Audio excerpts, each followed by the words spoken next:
أستغفر الله رب البرايا أستغفر الله من الخطايا أستغفر الله رب البرايا أستغفر الله من الخطايا ربي زدني علما نافعا ووفقني عملا صالحا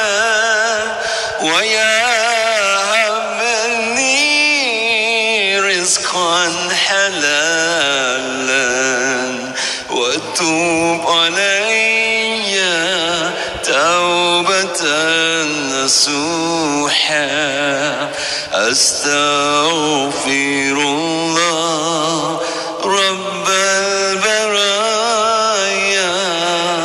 أستغفر الله من الخطايا أستغفر الله رب البرايا أستغفر الله من الخطايا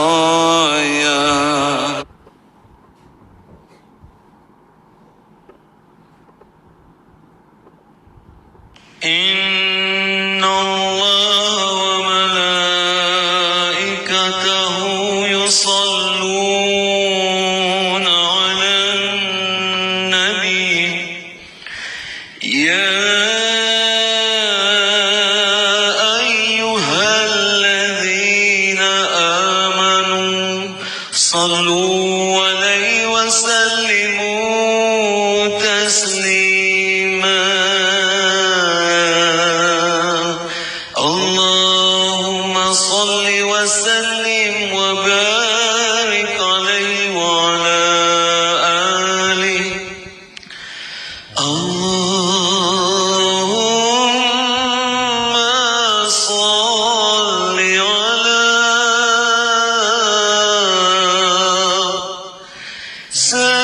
سيدنا محمد عبدك ورسولك النبي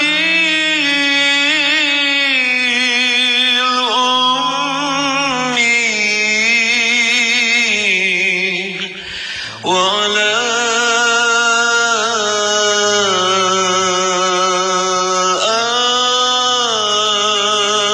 آله وصحبه وسلم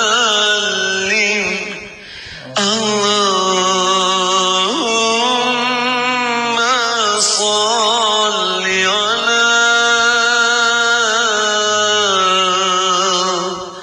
سيدنا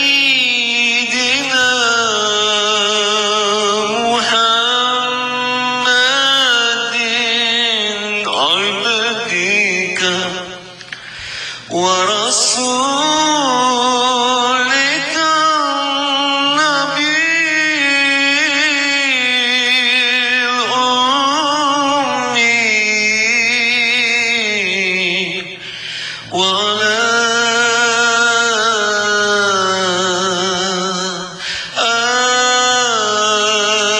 آله وصحبه وسلم اللهم صل على سيدنا محمد وعلى آله وسلم. السلام عليك يا رسول الله، السلام عليك يا نبي الله، السلام عليك يا حبيب الله، السلام عليك يا سيد المرسلين، السلام عليك يا إمام المتقين، السلام عليك يا خاتم النبيين، السلام عليك وعلى آلك الطاهرين، Assalamu alayka wa ala ashabika ajma'in wa rahmatullahi wa barakatuh. Al-Fatihah. Bismillahirrahmanirrahim. Alhamdulillahi rabbil alamin. Ar-rahmanir-rahim. Iyyaka na'budu wa iyyaka nasta'in. Ihdinas siratal mustaqim. Siratal ladzina an'amta 'alaihim ghairil maghdubi 'alaihim waladdallin. Bismillahirrahmanirrahim. Alhamdulillahi rabbil alamin. Allahumma shalli wa sallim wa barik ala sayyidina Muhammad wa ala alihi wasallam. Allahumma alhimna marashida umurina wa a'idhna min syurri anfusina wa sayyiati a'malina. Allahumma iftah alaina wa ala dhurriyyatina futuhal arifin. Allahumma 'allimna ma yanfa'una wanfa'na bima 'allamtana wa zidna 'ilma. Allahumma ya mu'allima Ibrahim 'allimna, ya mufahhima Sulaiman fahimna.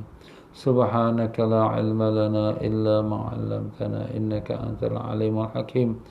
Wa la hawla wa la quwwata illa billahil 'aliyyil 'azim. Ilahana anta maqsudana wa ridhaka matlubana, a'tina mahabbataka ma'rifatak. Wa sallallahu ala sayyidina Muhammad wa ala alihi wa sahbihi wasallam.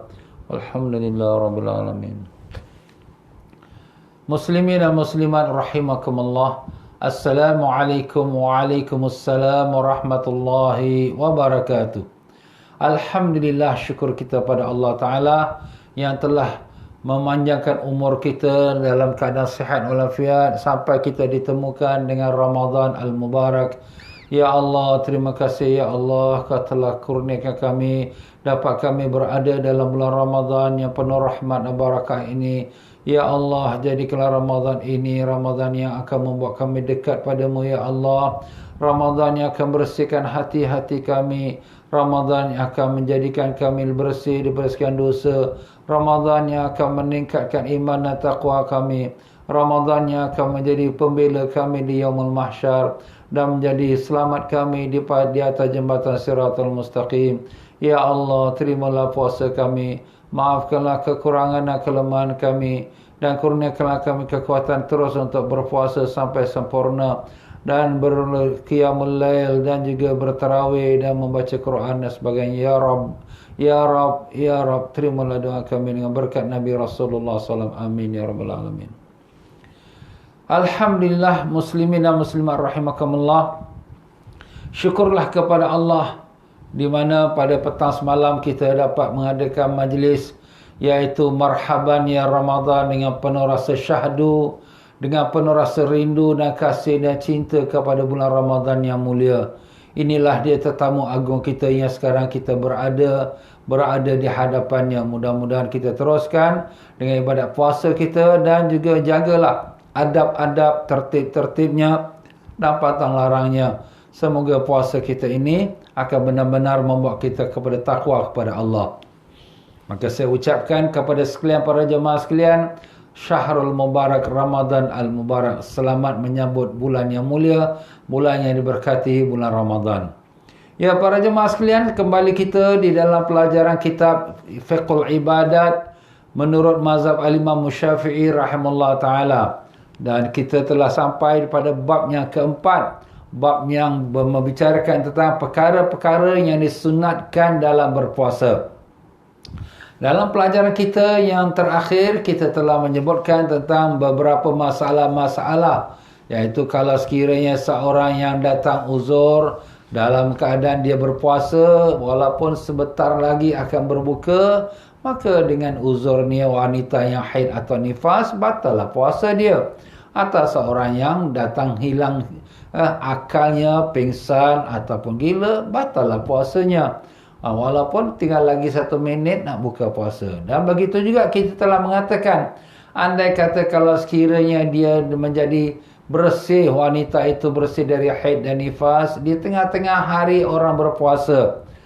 Dan demikian juga orang yang gila di tengah-tengah hari dia pun siuman sedang orang berpuasa, maka kita dah katakan sunat bagi dia itu untuk menahan diri daripada segala perkara yang membatalkan puasa, dan dia diberikan pahala dan dia wajib mengqadanya kerana puasa dia itu tak sempurna. Sebab dia setengah hari saja baru dia bersih, baru setengah hari dia siuman. Jadi dengan itu tidaklah dikira sebagai puasa, tapi sunat untuk dia menahan diri daripada makan minum dan perkara yang membatalkan puasa. Ya, demikianlah juga kalau sekiranya orang dan demikianlah tuan-tuan dan puan-puan ya. Dengan itu kita masuk dalam bab yang keempat di muka surat yang ke-52. Juz yang ketiga muka surat 52 ya. Dan marilah sama-sama kita bacakan Fatihah pada junjungan besar Nabi kita Rasulullah sallallahu alaihi wasallam dan sekalian para ahli bait keluarganya dan sekalian para sahabat-sahabatnya radhiyallahu anhum dan sekalian para tabi'in dan para tabi'in, para alim-alim ulama, para masyayikh, para guru-guru kita semuanya. Khususnya Al-Imam Syafi'i rahimahullah ta'ala yang di mana telah membawa ilmu daripada satu guru ke satu guru sampailah kepada kita hari ini, sampai kepada guru kita yang mengarang kitab ini iaitu Al-Habib Said Muhammad Amin bin Idris bin Abdullah bin Umar bin Syekh Abu Bakar bin Salim, yang di mana beliau berguru kepada seorang alim yang sangat alim iaitu Habib Zain bin Ibrahim bin Zain bin Semit, yang kedua mereka berada di kota Madinah Munawwarah. Semoga Allah panjangkan umur kedua mereka dalam sihat walafiat dan diberikan mereka perlindungan daripada segala perkara yang tak diingini. Dan demikian juga semoga Allah merahmati sekalian arwahnya para guru-guru kita, para masyayikh kita, alim-alim ulama kita, semuanya daripada zaman sahabat dan sampai kepada kita. Dan semoga Allah tinggikan darjat-darjat mereka dan semoga Allah melimpahkan barakah ilmu mereka kepada kita sehingga dapat kita amalkan dengan berkat syafaat Nabi Rasulullah sallallahu alaihi wasallam. Al-Fatihah.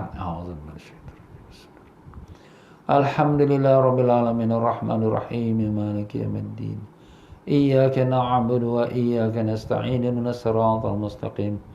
Siratal ladzina an'amta 'alaihim ghairil maghdubi 'alaihim waladdallin.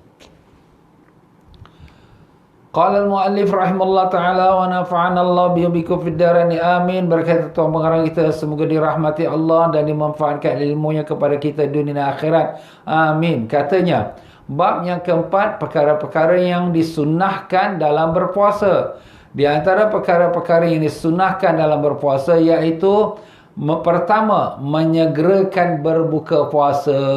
Jadi sunat kita segerakan berbuka puasa. Jadi sunnah menyegerakan berbuka puasa apabila yakin matahari telah terbenam, dan sunnah mendahulukan berbuka sebelum menunaikan solat fardu maghrib. Itu sunatnya. Jadi sunat yakin confirm matahari dah tenggelam, maknanya dah masuk maghrib, maka kita sunatlah berbuka.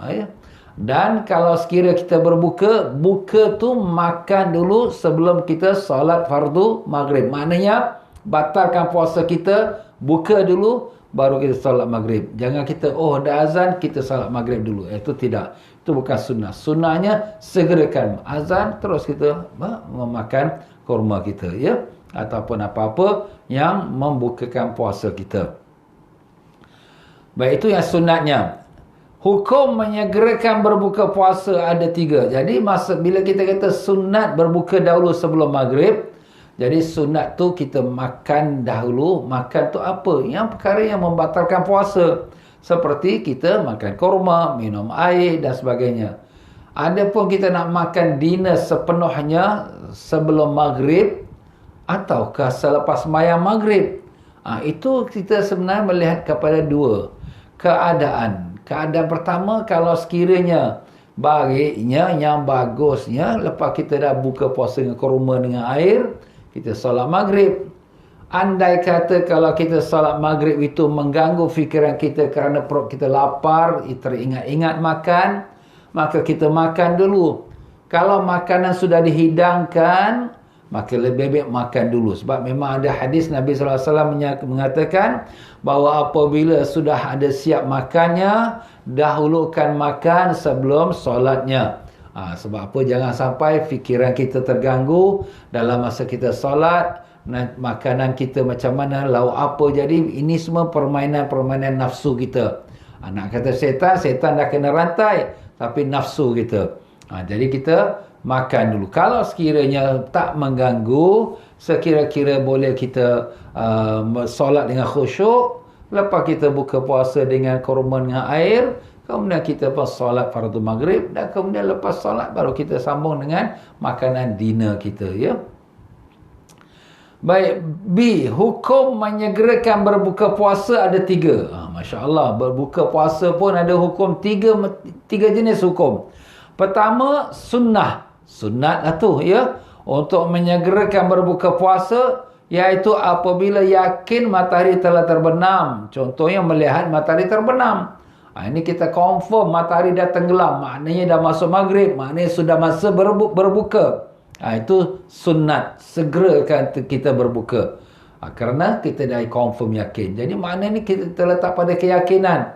Tapi sekarang ni macam mana Ustaz? Kita bukan nampak matahari. Kita hanya dengar azan di radio saja.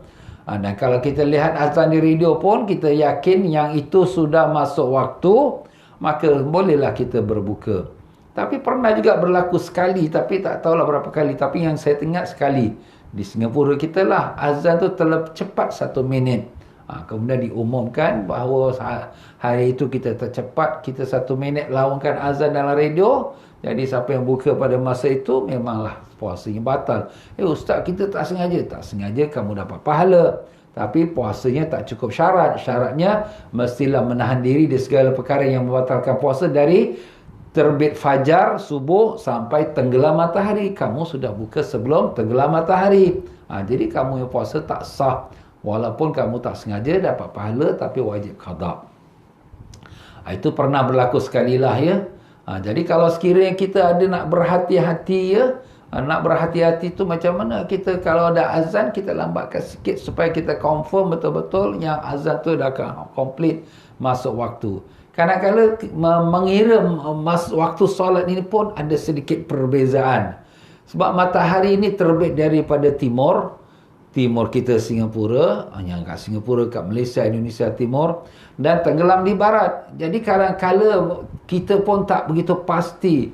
Tenggelam seluruhnya di barat. Ataupun tenggelamnya daripada pandangan orang timur. Pandangan orang timur nampak matahari tenggelam. Tapi orang sebelah barat ni, ya, sebelah jurung kita kata, sebenarnya matahari belum tenggelam habis. Sebab apa? Sebab kiraan tu daripada sebelah timur, sebelah Pasir Ris umpamanya. Allahu alam, kita pun tak tahu. Tapi kita yakinlah, ya, seorang yang membuatkan jadual waktu solat ini memang dia mengambil kira semua tu, termasuk mengambil kira orang yang berpuasa. Termasuk orang nak semayang. Kalau ada orang nak musafir, Ustaz, kalau saya nak musafir, nak keluar cepat daripada rumah, saya dengar azan saja terus semayang, boleh tak? Boleh. Sebab azan tu menandakan masuk waktu. Jadi bila dah masuk waktu, dah boleh. Tak payah tunggu sampai habis azan pun tak apa. Yalah, kalau dia nak musafir, nak ada, cepatlah nak keluar rumah, ada urusan kan. Jadi itu orang yang buatkan jadual tu, mestilah dia berhati-hati. Mengambil jalan yang lebih, orang kata, ihtiyat. Ihtiyat tu maknanya berhati-hati. Kalau sekiranya biar kita lambat sikit kita azan, tapi komplit masa sudah masuk. Tapi bukanlah lambat mana, kira-kira dalam setengah minit atau 1 minit, ya. Baik, itulah kalau yakin dah tenggelam matahari, maka sunat kita segerakan berbuka puasa. Yang kedua, tidak sunat, mana tak boleh menyegerakan berbuka puasa, iaitu apabila telah memiliki perasaan yang kuat kerana dasar ijtihad, usaha bahawa matahari telah terbenam. Dasar ijtihad tu apa? Ijtihad tu usaha. Agaknya. Dia kata agaknya. Aku rasa yakin dah. Tapi tak yakin 100%. Matahari dah tenggelam dah ni. Kau masih main agak-agak je. Kau tengok matahari, cuaca pun dah gelap, ya. Agaknya matahari dah tenggelam. Ini berlakunya kalau kita berada di luar negeri lah. Di luar negeri kita tak ada timetable waktu solat, waktu buka, semua kita tak ada kan. Jadi kita pun tengok keadaan cuaca. Jadi keadaan cuaca tengok, agaknya dah maghrib dah ni. Jadi kita, kalau dalam keadaan demikian, maka tidak sunat. Tak sunat tu maknanya kau boleh janganlah kita berbuka lagi, ya. Inilah pendapat yang kuat dalam mazhab Al-Imam Syafi'i rahimahullah ta'ala, tidak sunat. Tapi bukan maknanya tak boleh buka. Tapi tak sunat buka pun segerakan buka. Kau boleh lambatkan sikit. Sedangkan menurut pendapat sebahagian ulama, hukumnya adalah tidak boleh berbuka. Itu dia. Sebahagian ulama pun dalam mazhab Syafi'i ni. Ada setengah ulama yang lebih berhati-hati. Kalau kamu main agak-agak, ini bukan main boleh ikut-ikut aja. Ni mesti nak confirm, nak yakin. Semua ibadat dia ada dia punya permulaan. Syarat pertama masuk waktu. Baik kita solat, baik kita puasa. Dan bila syaratnya itu tak dipenuhi, maknanya kita belum boleh lagi lakukan. Nak solat pun tak boleh, nak buka puasa pun tak boleh. Jadi setengah ulama kata very strict, tak boleh. Kita belum confirm, belum yakin, tak boleh kita buka. Yang ketiga, dalam masalah berbuka segera ni tidak boleh, mana haram terus. Berbuka puasa iaitu apabila masih ragu-ragu apakah matahari telah terbenam atau belum, maka wajib untuk menunda buka puasanya sampai yakin bahawa matahari telah terbenam. Inilah kalau berlakunya ya. Kalau kita di luar negeri yang kita pun tak ada alat tanda untuk nak berbuka puasa. Tapi sekarang ni kita Masya Allah ya, dengan kita punya handphone kita, dengan kita punya jam kiblat kita yang kita ada tanda waktu solat di mana-mana kita berada ya. Banyak membantulah ya. Tapi itu pun sebagai indication, sebagai petunjuk, bukan 100% lagi. 100%nya kalau di dalam negeri itu sendiri yang telah confirmkan waktu solatnya, waktu buka puasanya, itu baru kita katakan 100%. Sebab kadang-kadang kiraan jam ataupun kiraan handphone ni ada kalanya, bukan kata mesti, ada kalanya mungkin ada kekurangan atau terlebih ya. Jadi kalau bagusnya dapat confirmation daripada negeri yang kita berada tempat tersebut. Jadi haram kalau kita nak buka, kalau sekiranya kita masih ragu ni macam mana? 50-50. Was-was, dah buka ke belum ni? Agaknya, dah buka ke belum? Agaknya, haram, tak boleh yang buka. Dan jika tetap berbuka, maka hukum puasanya adalah batal. Kalau betul dia buka juga, aku buka lah puasa, batal puasa dia. Hal ini jika ia mengetahui bahawa ia berbuka sebelum azan maghrib atau tidak mengetahui keadaan berikutnya. Jadi lepas daripada dia dah berbuka, kemudian baru dapat tahu, kau buka sebelum azan, sebelum masuk maghrib lagi. Alamak, dah terbuka ni, aku ingatkan dah macam buka waktu buka.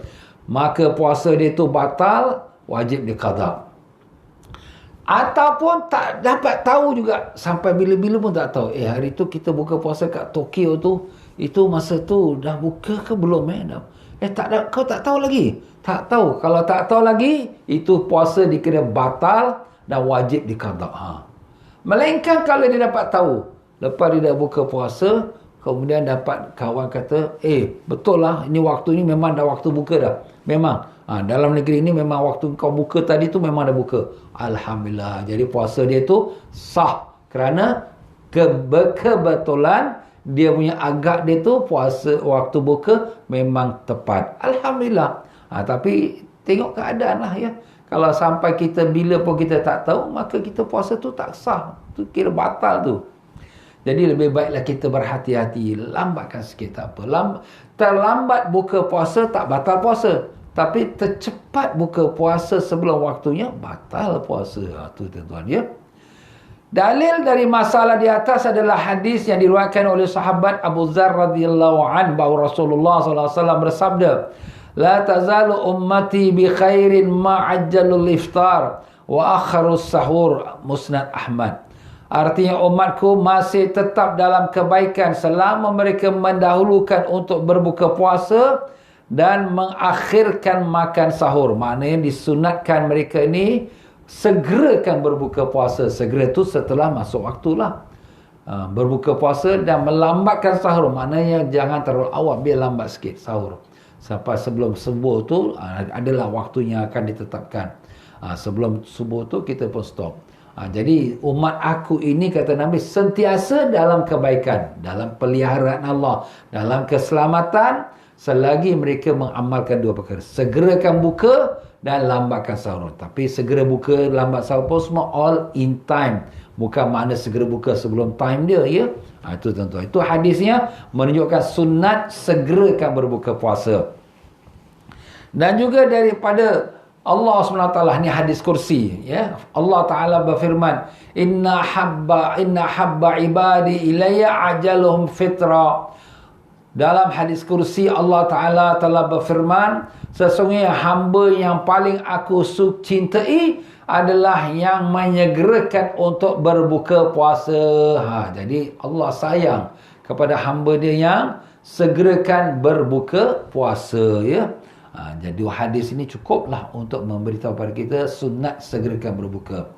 Dan demikian juga seperti hadis lagi, la yazalud dinu zahiran ma'ajjalan nasul fitra li'anna al-yahuda wan nasara yuakhirun.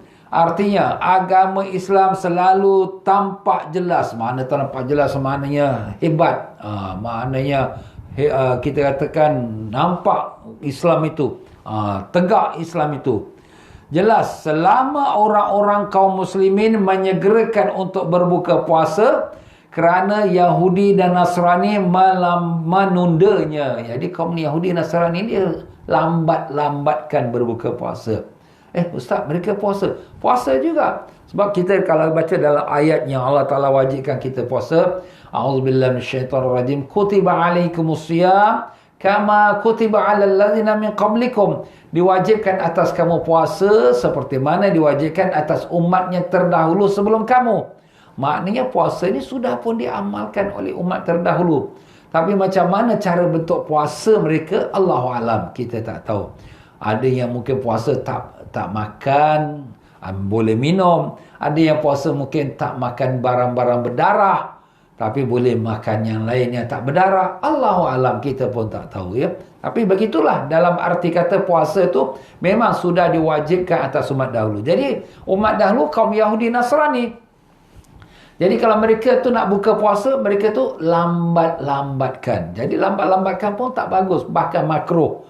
Tapi taklah batalkan puasa. Tapi itu sifatnya orang Yahudi Nasrani. Sebab tu sini dalam hadis Nabi mengatakan agama Islam sentiasa terserlah nampak hebat selama umatnya tu segerakan berbuka puasa, ya.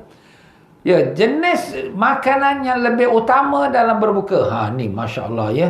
Masalah nak segerakan buka puasa saja ada beberapa topik dia. Topik dia pertama, hukum dia. Yang kedua ialah mengenai tentang kita katakan jenis makanan yang kita nak buka puasa dengan dia. Apakah jenis makanan? Pertama, berbuka dengan 3 biji korma. Jika tidak mampu, maka dengan 1 biji korma. Jika tidak memiliki, maka dengan dia letakkan urutan dia satu persatu. Tapi yang paling afdal korma. Itu korma ni memang baik, ya. Bahkan kurma yang paling afdal lagi ialah rotab. Rotab tu kurma muda. Dia lembik-lembik sikit, ya, manis, ya. Ni rotab ini kira kurma muda sebelum dia tu menjadi keras. Sebab kurma ni bila dia dah masak, maka dia lembik. Dia lembik tu sedap, itu kurma rotab tu. Dan kemudian bila orang-orang yang nak jual kurma ni, dia kalau biarkan kurma tu lembik macam tu, lama-lama dia akan rosak. Imma di freezerkan dia, maka dia kekal dengan seperti itu. Ataupun imma dia jemurkan dia, keringkan dia. Bila dia kering tu, dia tahan lama lah. Jadi kebanyakan kurma yang kita makan sekarang ni, merata-rata dunia ni, kebanyakannya semua kurma kering. Kurma kering tu kurma, tak kira lah jenis daripada kurma ajwa, kurma safawi, mabru, macam-macam. Kurma ni banyak dia punya jenis dia, ya, bangsa-bangsa dia. Tetapi yang paling afdal rutab. Tapi rutab ni nak dapat ni susah sebab dia musim panas. Melainkan kalau ada yang eksporter yang eksport punya rutab, ada simpan dalam freezer, bila dia hantar pun ke negeri-negeri luar negeri pun dalam freezer. Jadi bila kita beli, kita simpan dalam icebox kita. Itu memang afdal. Dalam Al-Quran Allah Ta'ala sebutkan kisah Siti Maryam, wa rutaban janiyya fakuli washrabi wa qarri aina. Allah Ta'ala perintahkan pada Siti Maryam waktu dia mengandung Nabi Isa AS, makan kurma rutab. Kerana kurma rutab ni manis, jadi mudah-mudahan anaknya pun orang yang pemanis, orang yang baik, menyenangkan hati orang yang melihatnya. Itu dia punya sunatnya. Tak dapat kurma rutab, kurma biasalah, kurma kering pun tak apa. Habis kurma macam-macam bangsa. Itu terserahlah. Kita nak kurma majhul. Majhul tu daripada negeri Palestin. Ataupun ajwa, itu daripada Madinah. Atau safawi, mabrur, manis semua daripada Madinah. Dan ada kurma pada Oman, daripada Iraq, daripada Mesir. Itu macam-macam, tak apa. Memang kurma ini satu makanan yang berkhasiat. Sehingga para saintis yang mengkaji tentang kurma ni, mereka mendapati di dalam kurma tu ada 70 khasiat yang istimewa yang tak ada pada makanan lain. Nampak? Jadi kurma ni memang dia ada khasiat. Dan antara khasiatnya ialah glukos, iaitu sugar. Sebab tu sugar ni dia memberi energi. Sebab kita ni lah kelaparan. Bila kita lapar, badan kita lemah, energi tak ada. Tapi bila kita makan kurma, dia proseskan badan kita energi kita, ya, dengan itu dapat kekuatan untuk kita mengerjakan solat maghrib, isyak, tarawih dan sebagainya. Jadi itulah dia tuan-tuan dan puan-puan, ya. Sunat makan kurma dulu 3 biji. Kalau kita nak lebih daripada 3 biji, jadikan 5 biji. Kalau nak lebih lagi, jadikan kenapa Ustaz? Sebab Allah tu ganjil. Allah suka perkara yang ganjil. Innallahu witrun wa yuhibbul witra. Allah tu ganjil, Allah suka yang ganjil. Jadi kita amalkan. Dan kalau sekiranya kita bagi anak-anak kita pembuka puasa, siap-siap letak 3 biji kurma kat pinggan dia. Jangan kita suruh anak ambil. Dia ambil. Budak-budak ni maaf, ya, dia bukan tengok kurma tu penting. Dia tengok makanan ni, lauk ini, air warna biru, air warna hijau. Wah, itu yang nak selera sangat. Jadi bila kita bagi kurma, kadang kurma pun setengah tak habis. Dia nak bantai yang dulu, yang makan-makan yang kita nak, na'udzubillah, yang dia nampak tu. Ialah nafsu, budak-budak. Itulah keadaan dia. Tapi kita kena latih dia. Buka puasa, 3 biji kurma dulu habiskan ni. Alamak, nak banyak ni nak makan. Tak banyak. 3 biji saja. Tu kita latih mereka. Dan kalau tak ada juga, kita minum air zam-zam. Wow, Ustaz, air zam-zam ni mana dah dapat? Kat Mekah pun kita dah tak pergi lagi. Apa nak buat? Kalau ada lah. Kalau tak ada air zam-zam, air biasa. Air biasa, air biasa ni kalau boleh air yang tak masak. Tak masak. Tapi kalau kita nak jaga keselamatan, kesihatan, masak tak apalah. Tapi yang bagusnya kalau airnya tak masak, ya. Tapi air tak masak ni pun kadang takut bahaya pula, kuman ke apa. Air masak pun tak apalah. Tapi air putih. Mana air putih? Bukan air kita katakan kopi, teh itu tidak, ya. Air biasa saja.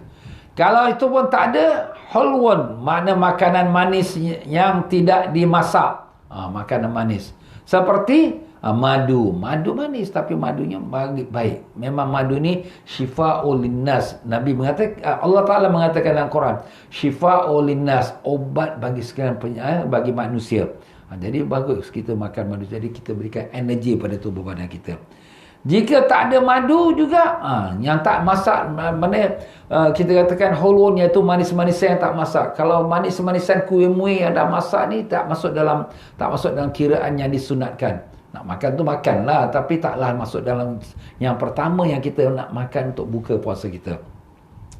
Dan yang kalau yang tak ada juga, maka halwa, makanan manis yang dimasak. Apa nak buat? Maknanya dia punya keutamaan tu yang manis. Kerana manis itu dapat meng-create energi kita untuk berikan kekuatan kesihatan pada tubuh badan kita. Itulah dia sunat-sunatnya, apa yang kita nak berbuka puasa dengannya. Faedah. Soal, jika seorang mendahulukan berbuka dengan cara berhubungan badan, maknanya berjima, Allah, dia tak tahan lagi ni. Dia berhubungan badan. Atau dengan memasukkan alat pembersih telinga, dia korek telinga dia. Apakah ia telah mendapatkan pahala sunnah dalam menyegerakan berbuka puasa? Ini pelik bin ajaib. Bukalah, makanlah, minumlah. Ini bukan dengan azan saja. Mari kita. Astaghfirullahalazim. Ini maaflah, ni mungkin orang muda-muda, ni pengantin-pengantin baru agaknya, ya. Dan begitu juga dia nak buka, nak korek telinga, tapi tunggu azan. Azan saja, gatal sangat Ustaz. Makanlah dulu. Tapi kalau dia buat macam tu, apakah dikira tu dia mencapai sunnah bersegerakan berbuka puasa? Maka ini jawapannya. Menurut pendapat Al-Imam Bujairimi rahimahullah ta'ala, dia telah mendapatkan pahala sunnah menyegerakan berbuka puasa dengan hal-hal tersebut. Jadi kita tak pandang dengan apa dia buka, tapi dia berbuka dengan segera, maka dia sudah dapat sunnah. Itu pada satu pendapat Al-Imam Bujarimi. Di muka surat 54, menurut pendapat Al-Imam Ramli rahimahullah ta'ala dan Al-Imam Qalyubi rahimahullah ta'ala, ia tidak mendapatkan pahala sunnah menyegerakan berbuka puasa dengan hal tersebut, kerana hal tersebut dapat melemahkan tubuh. Iyalah, dah lah tak ada energi, badan dah tak kuat. Kemudian bila azan saja, maaf kata, terus nak sama isterinya. Jadi bila dah sama isterinya, dah keluar tenaga dia, jadi makin lemah lagi. Jadi boleh bawa penyakit. Jangan buat kerja macam tu lah. Ya, sabar dulu. Makanlah dulu, minumlah dulu ya. Itulah dia punya masalah. Di muka surat 54. D. Membaca doa ketika berbuka puasa, baik puasa fardu atau puasa sunat. Ini doa-doa. Ada juga orang tanya pada saya, Ustaz, apa dia yang Ustaz bercakap tu doa berbuka puasa, doa nak lepas makan. Inilah dia. Doa ketika berbuka puasa. Ketika tu makna saat nak berbuka puasa. Di antara doa yang dianjurkan untuk dibaca adalah, jadi bila kita kata ketika ni, di saat dia berbuka puasa. Bukan sebelum dan bukan sesudah. Sesudah ni makna dah makan, dah kenyang. Itu okey lah. Itu bukan buka lagi. Itu makan dinner. Tapi maksud berbuka ni maknanya macam kita sebut tadi, dia makan kurma 3 biji, dia minum air. Kemudian ketika dia berbuka puasa, ini doanya. Apa doa dia tu? Allahumma laka sumtu wa bika amantu wa ala rizqika aftartu. Zahaba zama'u wa abtalatil uruq wa thabatil ajru insya'allah. Alhamdulillahilladzi a'anani fasumtu wa razaqani fa'aftartu. Allahumma inni as'aluka bi rahmatika allati wasi'at kulla syai' an taghfira li. Artinya, ya Allah, kerana-Mu aku berpuasa dan kepadamu aku beriman, dan dengan rezekimu aku berbuka. Telah hilang rasa dahaga haus, telah basah uratku, dan aku telah mendapatkan pahala insya-Allah. Segala puji bagi Allah yang telah menolongku sehingga aku mampu berpuasa dan memberiku rezeki sehingga aku mampu berbuka. Dan aku mohon dengan rahmat-Mu ya Allah yang luasnya melebihi segala sesuatu, hendaklah Engkau mengampuniku. Bagus doa ni. Kita bersyukur, kita mohon pada Allah pengampunan, dan kita memuji Allah Ta'ala atas bantuan Allah memberikan kita kekuatan untuk terus kita dapat berpuasa. Alhamdulillah. Apa kelebihan baca doa ini?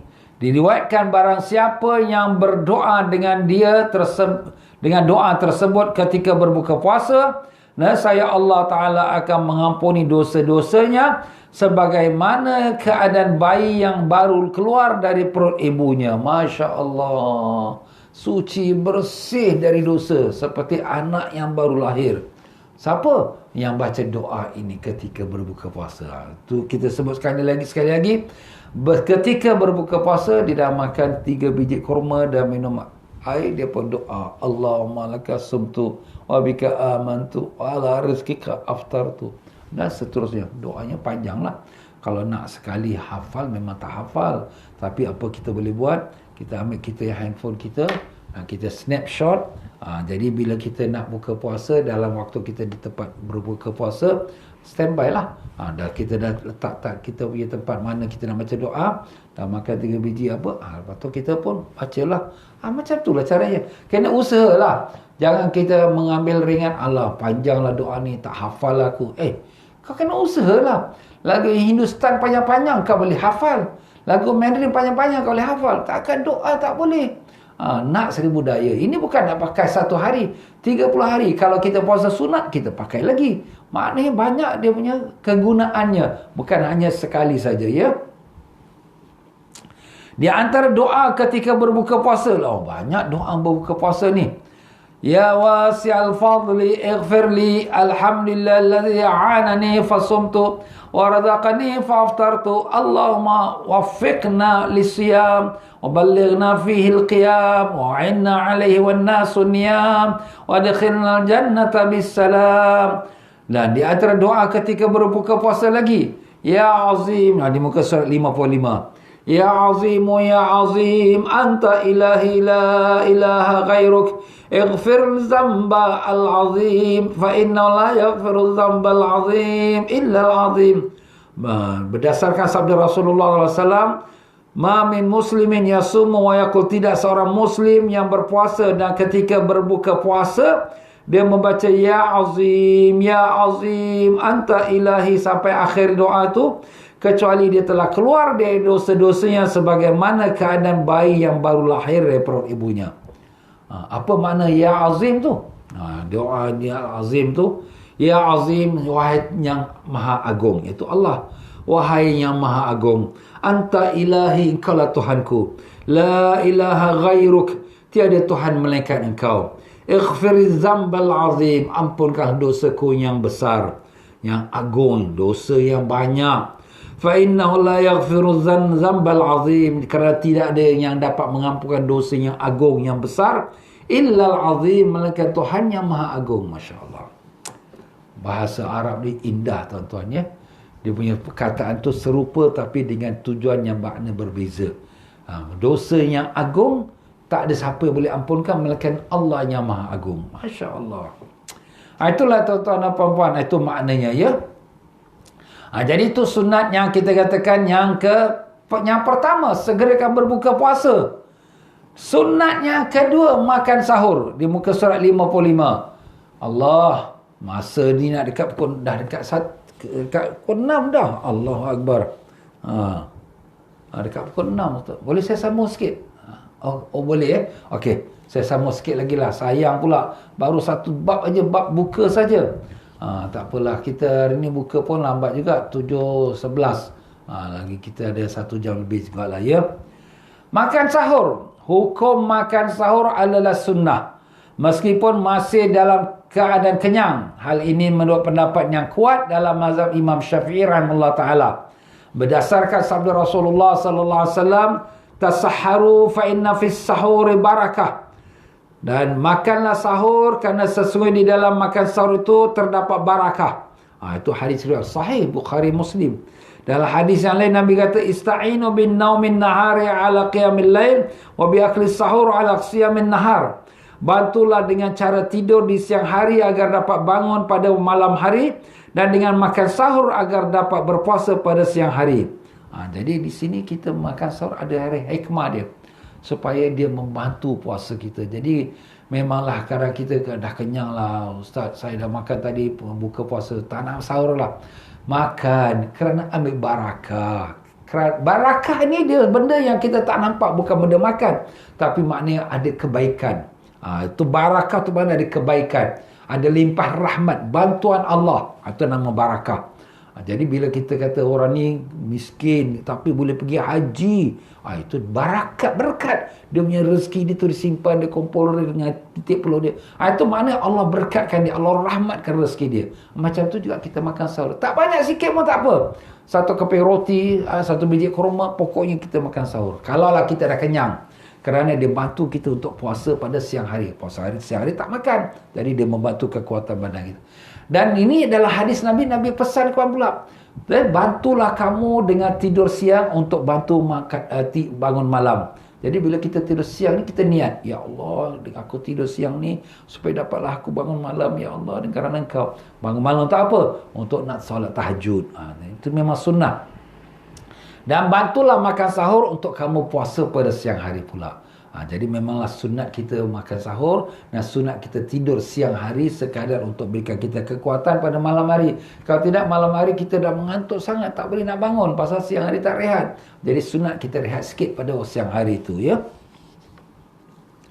Sedangkan menurut pendapat Imam Ramli rahimahullah ta'ala, Imam Ramli pun ulama mazhab Syafi'i, jika masih dalam keadaan kenyang, maka tidak disunatkan untuk makan sahur. Sebab tujuan sahur itu ialah untuk memberi kekuatan pada badan kita. Tapi kalau perut masih penuh lagi, nak makan apa lagi? Tapi ialah kita dah sebutkan tadi, mungkin kita makan sebiji kurma, seteguk air pun tak apa. Perbezaan antara sahur dan suhur. Ni bahasa Arab ya. Satu baris berbeza saja dan makna lain. Sahur dengan sini baris atas, sahur itu makanan yang dimakan sahur. Itu makanannya. Kalau suhur, sini baris depan, suhur, makan di waktu malam yang terakhir. Makan waktu malam yang terakhir. Terakhir tu bila Ustaz? Kira-kira 1-2 jam sebelum masuk subuh. Makan akhir, itu nama suhur. Jadi kalau sekiranya kita makan sebelum tidur, alah saya tak mau bangun sahur lah, saya nak makan dululah. Itu bukan makan sahur, itu midnight dinner. Midnight dinner? Itu bukan sahur, tak dapat kelebihannya, tak dapat sunnahnya, tak dapat. Jadi kita kalau boleh, biarlah sebelum waktu akhir malam. Tetapi waktu makan sahur tu bila? Ini di muka surat 56. Waktu makan sahur iaitu setelah pertengahan malam. Dan yang lebih utama adalah menunda makan sahur sampai batas tidak terlalu dekat dengan waktu subuh. Dan dianjurkan untuk imsak, menahan diri dari hal-hal yang membatalkan puasa. Contoh iaitu makan dan minum 15 minit sebelum azan subuh. Jadi di sini kalau sekiranya kita lihat pada waktu, daripada segi hukum syariat, kalau lepas setengah malam, itu sudah kira waktu sahur. After midnight. Dah pukul 12:30 lepas tu semua, itu dah kira sahur. Tetapi kalau sekiranya afdal, ialah kita dekat-dekat sebelum masuk subuh. Macam sembahyang tahajud juga. Tahajud ni kalau lepas setengah malam dah boleh tahajud. Boleh, dah waktu dia. Tetapi tahajud itu afdalnya tu sewaktu sepertiga malam yang akhir. Sepertiga malam akhir tu maknanya dekat waktu subuh. Lebih kurang 2 jam, 2 jam setengah sebelum masuk azan subuh. Tapi dianjurkan supaya kita lambatkan. Sekira-kira jangan terlalu lambat. Kita berhenti pada makan sahur tu waktu imsak. Waktu imsak tu Ustaz, imsak tu apa benda? Dalam bahasa Arab, imsak tu menahan diri. Dalam perkara ini makna menahan diri pada makan dan minum. Tak makan minum, stop lah. Sebab tu kadang-kadang kita tengok dalam jadual puasa, dia ada waktu imsak. Ini imsak ni apa benda? Boleh makan lagi tak Ustaz kalau dah lepas waktu imsak? Boleh. Memang boleh. Sebab kita hanya wajib mula puasa daripada terbit fajar sadiq. Fajar sadiq itu fajar benar, iaitu dengan masuk waktu subuh. Azan subuh pukul 5.30. Ini dah 5.20. Sempat tak nak makan? Boleh makan. Tapi janganlah kau buka berani dam pula. Tengah lagi 10 minit nak berani dam. Makan roti ke, makan apa yang ringan-ringan lah. Sebab waktu nak habis ni. Tapi kalau sekiranya bagus, dia stop waktu imsak. Kenapa Ustaz kita nak stop waktu imsak? Sebab itu sebagai berjaga-jaga. Sebab maklumlah kadang-kadang mulut kita ini ada terlekat makanan, ada terlekat daging ayam dan sebagainya. Jadi kalau kita lepas makan terus azan, malah makan ni masih melekat-lekat, mulut belum bersih lagi, belum persediaan lagi, jadi kurang baik lah. Yang bagusnya kita berhenti. Tapi kalau kita berhenti ni, kita makan masa pula Ustaz. Yalah, bangun awal sikit, bangun awal, kita tahajud, lepas tu makan sahur, lepas tu stop lah sebelum masuk waktu imsak. Tapi yang lebih afdal sebelum setengah jam sebelum subuh kita berhenti. Itu yang paling afdal lah, setengah jam sebelum subuh kita berhenti. Di muka surat 56 lagi, ukuran makan sahur yang meskipun hanya dengan minum seteguk air atau hanya dengan satu suap makanan. Dan yang lebih utama adalah dengan makan rutab, kurma muda atau jenis kurma sebagaimana kita berbuka puasa. Nampak? Buka puasa pun sunat kurma, makan sahur pun sunat kurma. Tapi bukan kurma je lah. Makanlah nasi, makanlah roti, makan apa ya. Tapi sunat juga kita makan kurma. Andai kata kalau timing kita sudah terlambat sangat, ambillah seteguk air kita minum. Aku sahur pada Allah. Dan kita niat sahur. Dah dapat pahala sahur. Ataupun ada kurma, minta satu biji kurma, kita pun niat aku sahur. Dia dapat pahala sahur. Jadi itu kalau kita dah desperate dah last minute dekat-dekat dengan azan tu. Tapi jangan sampai azan. Jangan kita tunggu sampai nak radio tu bunyi azan baru kita nak stop. Jangan. Sebab radio azan ni exactly on the spot. On the dot. Tapi kadang-kadang dia punya frekuensi dia lambat sampai. Sana dah start tapi 5 second baru dia sampai, atau 2 second. Itu pun kita tak tahu kalau dia terlambat, terlambat sikit daripada waktu yang terbit fajar. Jadi lebih baiklah kita berjaga-jaga. Sebab itulah kita disuruh kita berhenti 15 minit sebelum azan. Hikmah dianjurkannya makan sahur adalah untuk memperkuat badan tatkala berpuasa. Itu hikmah yang zahir lah, yang kita nampak. Ya, yang kita nampak iaitu kita makan sahur untuk kita berikan kekuatan. Tapi jangan kita jadikan dia sebagai satu, kita kata nak siap untuk puasa betul-betul. Aku besok tak makan sarapan, tak makan tengah hari lunch.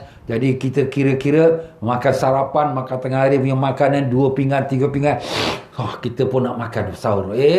Kau ni kenapa ni? Yelah, aku besok 12 jam tak makan. Janganlah macam tu. Kita tujuan puasa ni pun biar ada rasa lapar juga.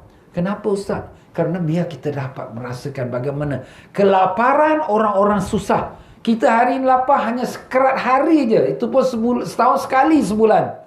Tetapi orang-orang miskin, orang kelaparan, yang pelarian-pelarian, yang kita tengok, yang pelarian Rohingya, yang di Syria, yang di mana-mana lah, yang di Yaman, kita tengok kesian. Itulah hari-hari mereka. Bukan kata Ramadan. Tiap-tiap hari itulah dia. Nak sarapan pun tak tahu nak mana nak dapat. Kadang mencari-cari dengan perut kelaparan. Allahu Akbar, tuan-tuan. Jazakumullah khairan. Saya ucapkan terima kasih banyak-banyak kepada tuan-tuan yang telah menderma untuk infak Ramadan. Ya, mudah-mudahan semua itu mendapat ganjaran di sisi Allah Ta'ala. Dan yang keduanya, hikmah daripada sahur, melawan adat istiadat ahlul kitab, iaitu orang Yahudi Nasrani. Nabi kita sallallahu alaihi wasallam ni dia selalu berjaga-jaga. Jangan sampai ada kita punya amalan-amalan ni, walaupun ada bersama mereka punya amalan, tetapi jangan nampak mirip sama dengan mereka. Macam tadi buka puasa. Orang Yahudi Nasrani puasa. Nah, waktu mereka buka puasa tu, mereka lambat-lambatkan. Kita umat Islam, segerakan buka puasa. Dan orang Yahudi Nasrani ni dia tak makan sahur. Nak makan sahur apa? Semayang subuh tak bangun. Mana diorang ada semayang subuh? The only agamanya kita ada, alhamdulillah syukur pada Allah, agama Islam. Kita ada semayang subuh. Dan the only agama, alhamdulillah syukur pada Allah, agama Islam, kita ada semayang waktu Isyak. Itu dalam hadis, tuan. Dalam hadis mengatakan kita lah satu agama yang di mana kita ada solat waktu malam, waktu Isyak. Agama lain dah habis dah, tak ada lagi. Siang hari saya mereka ibadat. Ibadat mereka tu macam masing-masing lah. Dan subuh, mana ada lagi agama yang bangun subuh? Ya, tak ada. Tapi syukurlah, alhamdulillah, ini semua nikmat pada Allah. Jadi kita, Nabi SAW menyarankan kita makan sahur supaya jangan menyerupi orang Yahudi Nasrani, kerana mereka tak makan sahur. Kalau puasa, mereka tak makan sahur. Mungkin puasa dia pun cara yang lain. Boleh minum air, boleh makan tapi tak boleh makan berdarah. Itu ada dia cara dia lah. Itu masing-masing lah, ya. Allahu Akbar. Rasa macam tak puas nak cakap pasal sunat puasa ni, tapi saya pun kesian juga. Tuan-tuan dan puan-puan ada yang nak balik rumah, yang tengah berjalan, yang nak siapkan untuk buka puasa, ya. Lagi 1 jam dari sekarang dah saat nak berbuka puasa. Jadi saya rasa berhenti sajalah sampai perkara yang ketiga di muka surat 56. Wallahu a'lam. Itulah dia tuan-tuan dan puan-puan, mudah-mudahan apa yang kita dengar tadi dapat manfaatnya. Dan insya-Allah tuan-tuan dan puan-puan teruskan, jangan lupa sebagaimana saya dah ajarkan, ya, alhamdulillah semalam kita dah niatkan untuk niat puasa sebulan. Tapi jangan hanya itu saja. Kita tiap-tiap malam, mazhab Syafi'i, kita mazhab Syafi'i mesti wajib tiap malam kita niatkan puasa untuk esok hari. Tapi kalau terlupa, ada bersandar pada niat 1 bulan. Dan syukur, terima kasih kepada anda yang telah mengikuti program semalam. Marhaban ya Ramadan, selamat datang Ramadan. Di mana kita adakan bacaan doa pada awal malam Ramadan dan semalam. Siapa yang berdiri semayang, siapa yang berdoa, kalau dipandang Allah Ta'ala dengan rahmatnya, orang itu tidak akan diazab Allah selama-lamanya. InsyaAllah, mudah-mudahan semua kita daripada golongan tersebut. Amin ya Rabbal Alamin. Dan jangan lupa tuan-tuan, setiap hari kita adakan sedekah. Tak banyak sedikit, adakan sedekah every day daripada bulan Ramadan ini. Mudah-mudahan setiap sedekah tu mendapat pahala yang berlipat kali ganda. Nak dapat lagi lebih lagi, kita nazarkan sedekah kita tu. Nazar, Ustaz macam mana? Dah saya sebutkan kuliah-kuliah saya. Dah berapa kalilah kuliah saya tu. Saya dah sebutkan nazar. Nazar tu bukanlah wajib, tapi sunat. Tapi kalau kita nazar, dapat pahala wajib. Aku bernazar pada Allah nak bersedekah kepada persatuan ni, miskin ini, pada NGO ini, pada masjid ini, kerana Engkau ya Allah. Kita pun tekankan kita punya frekuensinya. Ini ya Allah sedekah nazarku. Pop kita tekan. Jadi every day pahala sedekah dapat terus masuk dalam bank of Allah. Alhamdulillah. Kita boleh niatkan juga untuk ibu ayah kita ya. Untuk ada tok nenek, atau ada suami isteri yang telah meninggal, kita boleh niatkan untuk mereka juga, insya-Allah. Baik tuan-tuan dan puan-puan, itu saja untuk kita pada petang ini. Mudah-mudahan dapat kita manfaatnya, dan terima kasih kepada mereka yang menderma, yang nak keluarkan fidyah, yang nak keluarkan zakat ya. Tapi minta kerjasama. Siapa yang hantar PayNow tu ataupun transfer, tuliskan dekat dia punya sistem dia tu untuk apa, untuk fidyah ke, untuk zakat ke, untuk infak Ramadan ke. Kalau sekiranya sampai transfer daripada bank lain, snapshot, kemudian lepas tu masukkan ke dalam, postkan kepada saya mesej dan tuliskan, Ustaz ini untuk infak apa Ramadan ke, fidyah ke. Jadi saya pun tak pening kepala ya. Jadi ini amanah, saya pun takut. Ini terima banyak amanah, saya pun takut kalau tak tunai dosa pula. Jadi kerjasamalah tuan-tuan ya. Baiklah saja, itu saja tuan-tuan dan puan-puan pada petang ini. Dengan itu saya minta maaf banyak dalam penyampaian saya. Mari sama-sama kita berdoa dengan doa Ramadan. Bismillahirrahmanirrahim. Ashhadu an la ilaha illallah, astaghfirullah, nas'alukal jannata wa na'udzubika minan nar. Ashhadu an la ilaha illallah, astaghfirullah, nas'alukal jannata wa na'udzubika minan nar. Ashhadu an la ilaha illallah, astaghfirullah, nas'alukal jannata wa na'udzubika minan nar. Allahumma innaka afuwun tuhibbul afwa fa'fu 'anna. Allahumma innaka afuwun tuhibbul afwa fa'fu 'anna. Allahumma innaka afuwun tuhibbul afwa fa'fu 'anna ya karim. Wa sallallahu ala sayyidina Muhammad wa ala alihi wasallam. Alhamdulillah rabbil alamin. Taqabbalallahu minkum minna wa minkum, taqabbal ya karim. Wa bila taufiq wal hidayah. Wassalamualaikum warahmatullahi wabarakatuh.